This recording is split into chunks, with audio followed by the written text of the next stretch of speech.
Shopping মলের digital সাইনবোর্ডে ভেসে উঠতে দেখা যায় বাংলাদেশ ছাত্রলীগ জয় বাংলা জয় বঙ্গবন্ধু। এ ঘটনায় শপিং কমপ্লেক্সের মালিক ও কর্মচারী সহ দুজনকে আটক করে পুলিশে দিয়েছেন স্থানীয়রা। বুধবার রাতে শেরপুরে এ ঘটনা ঘটে। স্থানীয়রা জানান, রাত 8:30টার দিকে পৌর টাউন সংলগ্ন রঘুনাথ বাজার রোডের একটি শপিং কমপ্লেক্সের রাজ ক্রোকারিজ অ্যান্ড গিফট শপের ডিজিটাল বোর্ডে নিষিদ্ধ ঘোষিত ছাত্র সংগঠন বাংলাদেশ ছাত্রলীগ এবং জয় বাংলা স্লোগান লেখা ওঠে। আটক দুজন হলেন প্রতিষ্ঠানটির মালিক সদর উপজেলার রৌহা ইউনিয়নের আব্দুল মালেকের ছেলে রাজু মিয়া ও কর্মচারী একই এলাকার সাইফুল ইসলামের ছেলে কাউসার আহমেদ। স্যান্ডেলিনা সো, রূপচর্চায় আভিজাত্য।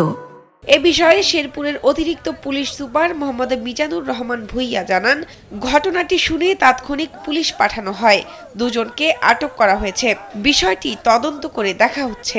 ঘটনা শুনতে পারে পুলিশ ঘটনাস্থলে যায়, তো ওইখানে যাওয়ার পরে দেখে যে দুজনকে পাবলিক আটক করে রাখছে, তখন পুলিশ তাদেরকে নিজের হেফাজতে নিয়ে নেয় আর কি। আইনের প্রক্রিয়া চলমান আছে।